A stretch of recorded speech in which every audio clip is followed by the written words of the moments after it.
এবার আমরা পড়ব অ্যানিমেলিয়া জগতের ৯ নাম্বার পর্ব করডাটা।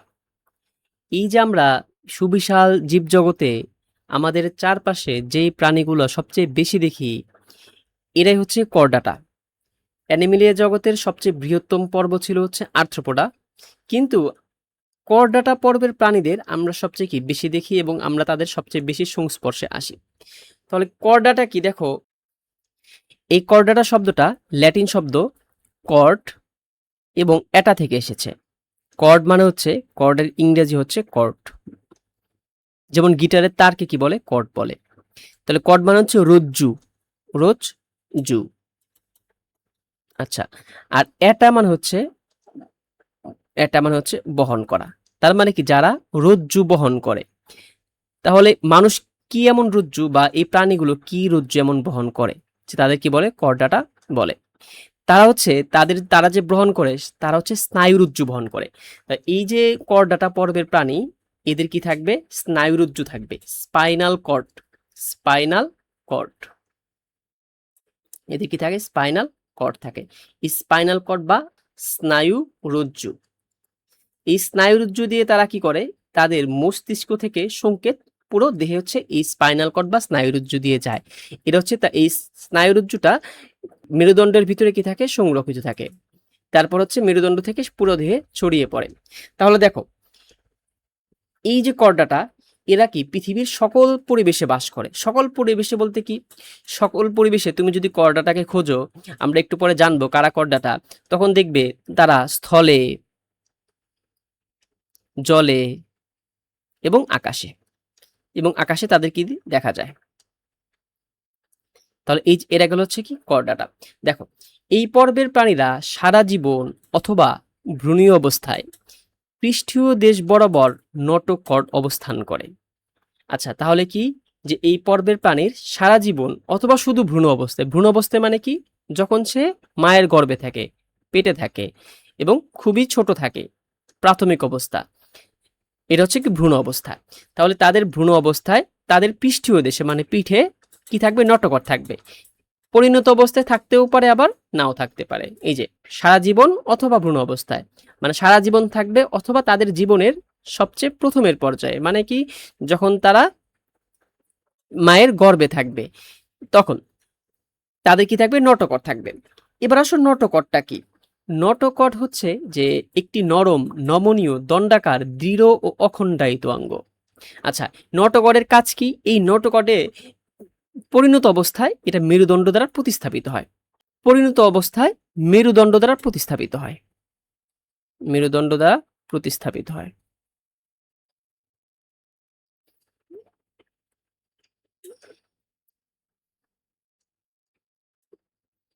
আচ্ছা, তাহলে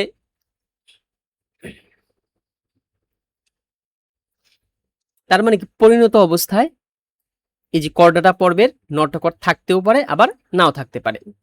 আরো দুই একটা বৈশিষ্ট্য দেখো, এদের পৃষ্ঠীয় দেশে একক ফাঁপা স্নায়ুরজ্জু থাকে। স্নায়ুরজ্জু কি, স্নায়ুরজ্জু যে স্পাইনাল কর্ড কি থাকে, স্পাইনাল কর্ড থাকে।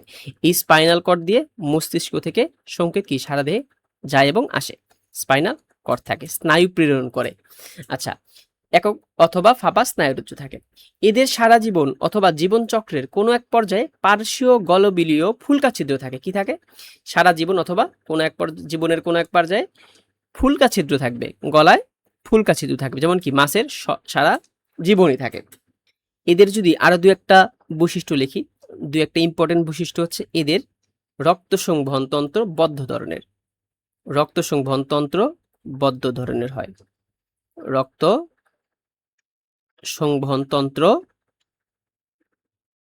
বদ্ধ ধরনের মানে কি, রক্ত সংবহন শুধু ধমনী আর শিরার ভিতর দিয়েই হয়, ধমনী আর শিরার ভিতর দিয়ে হবে। এটাকে বলা হচ্ছে বদ্ধ রক্ত সংবহন তন্ত্র। তারপর এদের যে হৃৎপিণ্ড থাকে অঙ্কীয় দেশে। হৃৎপিণ্ড থাকে হচ্ছে অঙ্কীয় দেশে, মানে কি, মুখের যে দিক তাকে অঙ্কীয় দেশ বলা হয়, মানে সামনের দিকে হচ্ছে তাদের কি থাকে, হৃৎপিণ্ড থাকে, সামনের দিকে অঙ্কীয় দেশে থাকে। তো এই ছিল হচ্ছে করডাটা পর্বের প্রাণীদের বৈশিষ্ট্য। এবার আসো যে সকল করডাটা পর্বের প্রাণী কি মেরুদণ্ডী হবে কি না? উত্তর হচ্ছে না।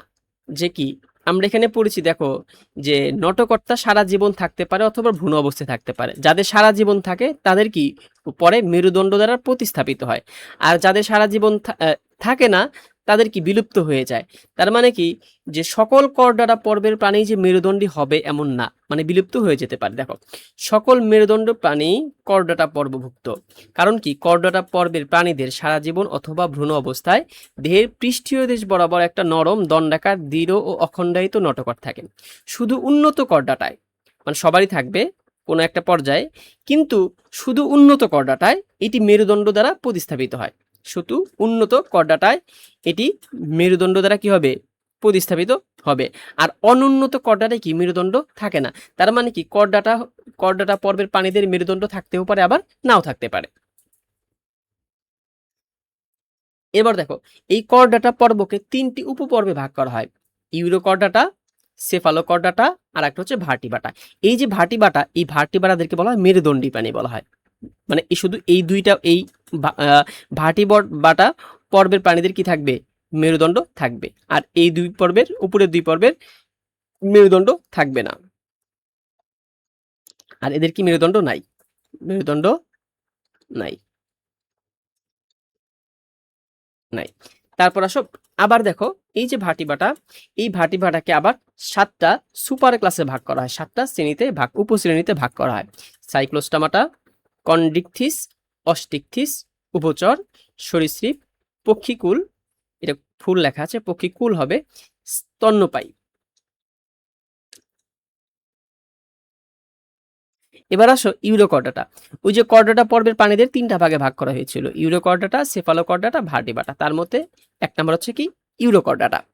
এই যে ইউরোকর্ডাটা, এটা আসছে হচ্ছে অরা এবং করডাটা থেকে। করডাটা তাহলে অরা মানে কি লেজ, এটা মানে হচ্ছে লেজ। আর করডা মানে নটকট, যাদের নটকট থাকে। তাহলে কি এই যে ইউরোকর্ডাটা মানে যাদের লেজে নটকট থাকে, যাদের লেজে নটকট থাকে তাদের বলা হচ্ছে ইউরোকর্ডাটা। এই প্রাণীগুলো সাধারণত সাগরে দেখা যায়। দেখো এদেরকে বলা হচ্ছে সাগর ফোয়ারা বলা হয়। সমুদ্রের ভিতরে এই যে রং বেরঙের যে প্রাণী, এগুলোই হচ্ছে কি ইউরোকর্ডাটা। এদের আরেকটা নাম হচ্ছে সাগর ফোয়ারা। সাগর ফোয়ারা, সাগর ফোয়ারা। দেখো এদের বৈশিষ্ট্য দেখো যে প্রাথমিক অবস্থায় ফুলকারন্ধ, পৃষ্ঠীয় ফাঁপা স্নায়ুরজ্জু থাকে। শুধুমাত্র লার্ভা দশায় এদের লেজে নটকট থাকে। ওই যে বলছিলাম যে হচ্ছে ইউরোকর্ডাটা মানে কি, ইউরোকর্ডাটা গ্রিক শব্দ থেকে এসেছে, ইউরা আর কর্ডাটা। তাহলে ইউরা মানে হচ্ছে লেজ। তাহলে কি এদের কি থাকবে? এদের হচ্ছে লেজে নটকট থাকবে। কখন থাকবে? সবসময় থাকবে না, সবসময় থাকবে না, শুধু প্রাথমিক অবস্থায় থাকবে, লার্ভা দশায় থাকবে। এই যে এই পর্বের কিছু কিছু পর্ব, কিছু কিছু প্রাণীদের ক্ষেত্রে কয়েকটা দশা থাকে। যেমন কি মশার ক্ষেত্রে যখন প্রথমে মশাটা হয় তখন কিন্তু তাদের ডানা থাকে না, কিছু থাকে না। এদের কি হয়? দশার পরিবর্তন হয়। একবার দশার পরিবর্তন হয়ে সম্পূর্ণ ভিন্ন রূপের একটা প্রাণী হয়। এই যে প্রথম দশা, এদেরকে বলা লার্ভা বলা হয়, মানে তাদের একটা ছোটবেলার একটা দশা আর কি, লার্ভা দশা। তাহলে ইউরোকর্ডাটার 2টা বৈশিষ্ট্য, একটা হচ্ছে এদের কি প্রাথমিক অবস্থায় ফুলকারন্ধ থাকে, আর পৃষ্ঠীয় ফাঁপা স্নায়ুরজ্জু থাকে। আর নটকট থাকবে কোথায়? লেজে থাকবে।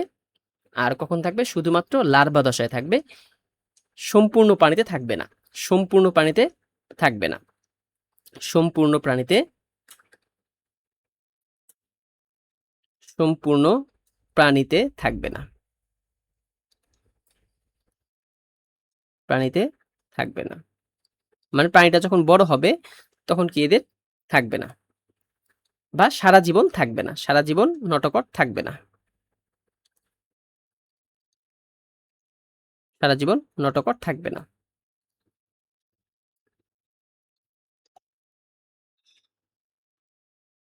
ইউরোকর্ডাটার ইউরোকর্ডাটার উদাহরণ হচ্ছে কি অ্যাসিডিয়া, অ্যাসিডিয়া। আর একটু বড় ক্লাস উঠলে পড়বা থ্যালিয়েসিয়া, লার্ভাসিয়া, এগুলো হচ্ছে ইউরোকর্ডাটার উদাহরণ। তো আমরা আপাতত অ্যাসিডিয়া এটাই মনে রাখবো। এরপরের পর্ব হচ্ছে সেফালোকর্ডাটা। এই সেফালোকর্ডাটা, তো কর্ডাটা মানে হচ্ছে যাদের দেহে নটকট থাকবে, আর সেফালো হচ্ছে মাথা, মানে এদের কি মাথায় নটকট থাকে, এদের মাথায় নটকট থাকে, মাথায় নটকট থাকে।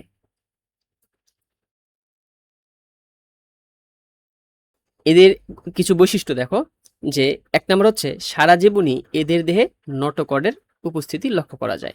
ইউরোকর্ডাটায় কিন্তু সারা জীবন ছিল না, কিন্তু এদের কি থাকবে সারা জীবনই এদের দেহে, এবং দেহ বলতে এদের কই থাকবে, দেহ মানে হচ্ছে এদের মাথায় থাকবে, এদের মাথায় থাকবে হচ্ছে নটকর্ড। আচ্ছা, দেখতে এদের দেখতেই পাচ্ছ, এদের দেখতে হচ্ছে কি মাছের মতো লাগে। যেমন কি উদাহরণ কি, এদের একটা উদাহরণ হচ্ছে কি ব্রাঙ্কিওস্টোমা। এই ব্রাঙ্কিওস্টোমা এটা হচ্ছে একটা সেফালোকর্ডাটার উদাহরণ। যে একটা কোশ্চেনের অ্যান্সার দাও, যে উট কোন পর্বের প্রাণী? তো আমরা জানি উট কি, উটের কি আছে, মেরুদণ্ড আছে, তাহলে অবশ্যই উট কি করডাটা পর্বের প্রাণী, তাহলে উট হচ্ছে করডাটা পর্বের প্রাণী। কেন করডাটা? কারণ কি এদের কি আছে, উটের হচ্ছে মেরুদণ্ড আছে, মেরুদণ্ড আছে, যাদেরই মেরুদণ্ড আছে তারাই হচ্ছে করডাটা পর্বের প্রাণী। আচ্ছা, তারপর কি দেখো, করডাটা পর্বকে কয়টি উপপর্বে ভাগ করা যায়? তো আমরা জেনেছি করডাটা পর্বকে ৩টা উপপর্বে ভাগ করা হয়েছে, তাই না? ৩টা উপপর্বে কি উপপর্বে ভাগ করা হয়েছে? Urochordata, Cephalochordata, ভার্টিবাটা। তারপর দেখো নিচের কোনটি ইউরোকর্ডাটা? তো ইউরোকর্ডাটা ছিল, আমরা ইউরোকর্ডাটার উদাহরণ পড়েছি আমরা হচ্ছে অ্যাসিডিয়া। অ্যাসিডিয়া ছিল ইউরোকর্ডার উদাহরণ। আর ব্রাঙ্কিওস্টোমা এইটা ছিল হচ্ছে সেফালোকর্ডাটার উদাহরণ। ব্রাঙ্কিওস্টোমা এটা হচ্ছে সেফালোকর্ডাটা, সেফালোকর্ডাটা। আমরা এর পরের ভিডিওতে ভার্টিবাটা নিয়ে পড়ব। থ্যাংক ইউ সবাইকে।